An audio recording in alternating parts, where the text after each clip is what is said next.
Binary operation table.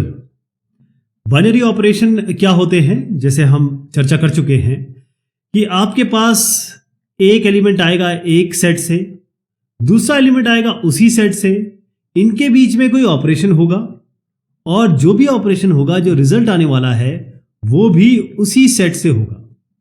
तो अगर इसको हम टेबुलर फॉर्म में रिप्रेजेंट कर सके, यानी कि जो बाइनरी ऑपरेशन टेबल है ये एक विजुअल रिप्रेजेंटेशन है जिसे आप देख सकते हैं, जिसमें जितने भी एलिमेंट्स इस सेट के होंगे वो आपस में ऑपरेट करके क्या रिजल्ट दे रहे हैं, बस आप देख आराम से सकते हैं और फटाफट रिजल्ट यहां पर परसीव कर सकते हैं।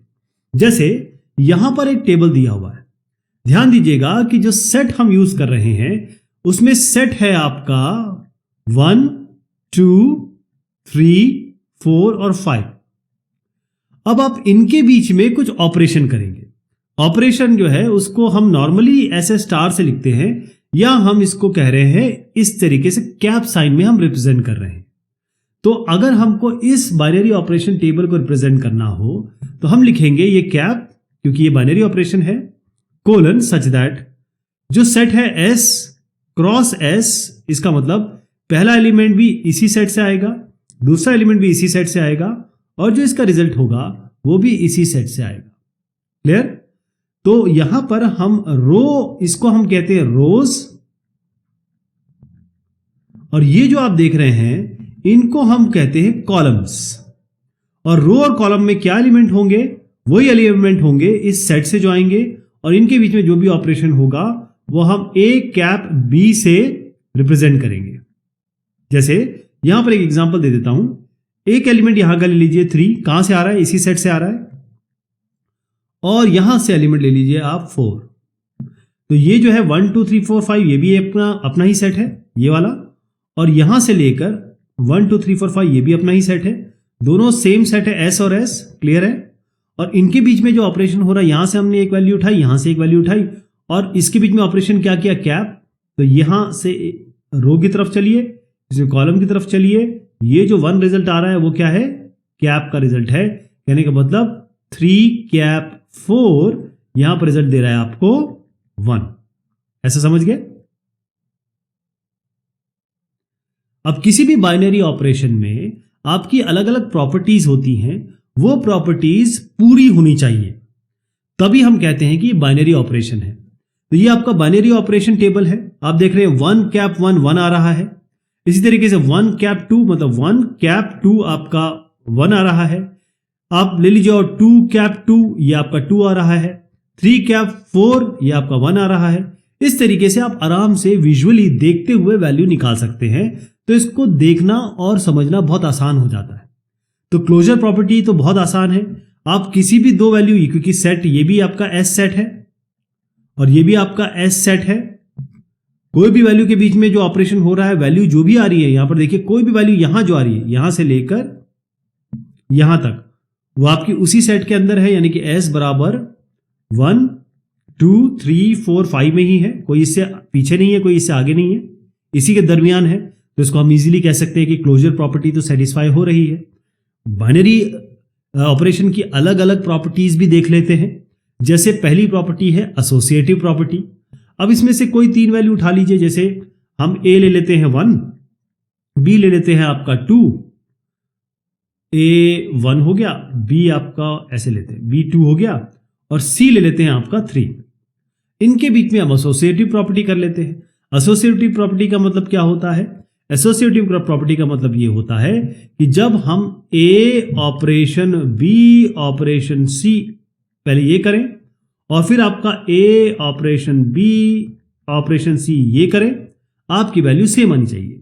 अब मैंने आपको बताया A B C हमने क्या लिया 1 2 3, तो 1 ऑपरेशन यहां पर क्या है? कैप है, तो 1 कैप B कैप C पहले हम इसका करेंगे, और 1 कैप B में क्या मैंने कहा? आप 2 लेंगे और यहां पर लेंगे 3, ABC हमने ये ले लिया कैप। अब इसकी वैल्यू देख लीजिए, फिर उसके बाद हम दूसरा करते हैं। पहले हम A ये वाला ले रहे हैं, तो 2 कैप 3 क्या है? 2 यहां से लीजिए, 3 यहां से लीजिए, 2 कैप 3 क्या आएगा? 1। यहां पर 1 ले लीजिए और यहां 1 है ही, तो 1 कैप 1 क्या आ रहा है? 1 यहां से ले लीजिए, 1 यहां से ले लीजिए, कैप क्या आ रहा है? 1, तो इसकी वैल्यू आ जाएगी 1। अब हम ये दूसरा वाला लेंगे, एसोसिएटिव प्रॉपर्टी में हम दूसरा लेंगे। कैसे करेंगे? पहले हम यहां 1 कैप 2 कैप 3, पहले हम इसको करेंगे, ये ब्रैकेट में डाल देते हैं। तो 1 कैप 2 क्या है? 1 यहां से उठाइए, 2 यहां से उठाइए, 1 कैप 2 क्या आ रहा है? 1, ये 1 हो गया।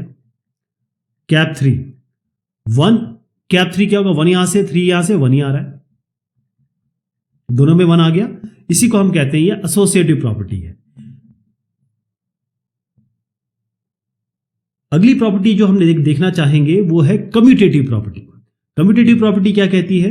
अगर हम a कैप b करें वो बराबर होना चाहिए b कैप a के। हमने इसको कम्यूट कर दिया, a और b की जगह तब्दील कर दी। a की जगह हम ले लेते हैं 3, b की जगह ले लेते हैं हम 4। तो 3 कैप 4 करेंगे, यहां से 3 लीजिए, यहां से 4 लीजिए, क्या आ गया? 1। b कैप a कर देते हैं, मतलब 4 कैप a करेंगे, यहां से 4 लीजिए,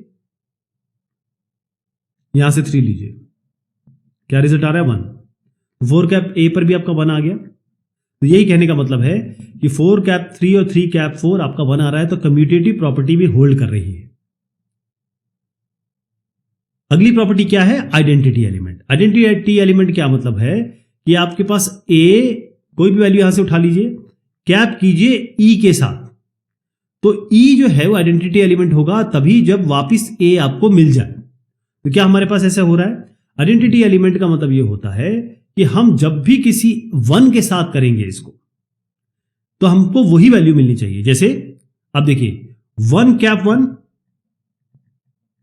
क्या आ रहा है साहब? 1 कैप 1 1 है। ऐसे और ले लीजिए 3 कैप 1 क्या है? 1 है। तो 3 कैप 1 भी 1 है। 4 कैप 1 क्या है? वो भी 1 है। ठीक, तो यहां पर आप देख रहे हैं कि जो 1 है वो इसका आइडेंटिटी एलिमेंट है। क्या? Identity element. इसी तरीके से इनवर्स प्रॉपर्टी। इनवर्स प्रॉपर्टी के लिए हमेशा आपका जो पहले इसके एग्जांपल हमने जो लिया, जो प्रॉपर्टी ली, वो होल्ड करनी चाहिए। इसका मतलब यह है कि जब हम a वैल्यू लेंगे और b वैल्यू ले लेंगे, इसके बीच में हम कैप करेंगे और आपका e आ जाता है, तो इसका मतलब b और a के कैप पे भी आपका e आना चाहिए। और अभी हमने e क्या देखा? हमने अभी जो आइडेंटिटी एलिमेंट देखा वो क्या देखा? 1 देखा, है ना? तो 1 हो गया हमारा। तो आप देखिए ये दोनों को a कैप b और b कैप a आपका 1 आना चाहिए। क्लियर? तो हम यहां पर एक एग्जांपल ले लेते हैं। जैसे 1 कैप 2 करते हैं तो क्या आएगा? 1 आएगा। 1 कैप 2 करेंगे तो भी 1 आएगा। और 2 कैप 1 करते हैं, 2 कैप 1, ये देखिए ये भी 1 आ रहा है, ये भी 1 आ रहा है। ठीक है, तो ये आपका इनवर्स प्रॉपर्टी हो गई। अगर आप 1 कैप 3 करें और 3 कैप 1 करें तो दोनों में ही आपका, जैसे 1 कैप 3 में आपका 1 आ रहा है और 3 कैप 1 में क्या आ रहा है? 1 आ रहा है। इसका मतलब आपका यहां पर इनवर्स भी 1 जो है वो इनवर्स है हर एक एलिमेंट का इस सेट में।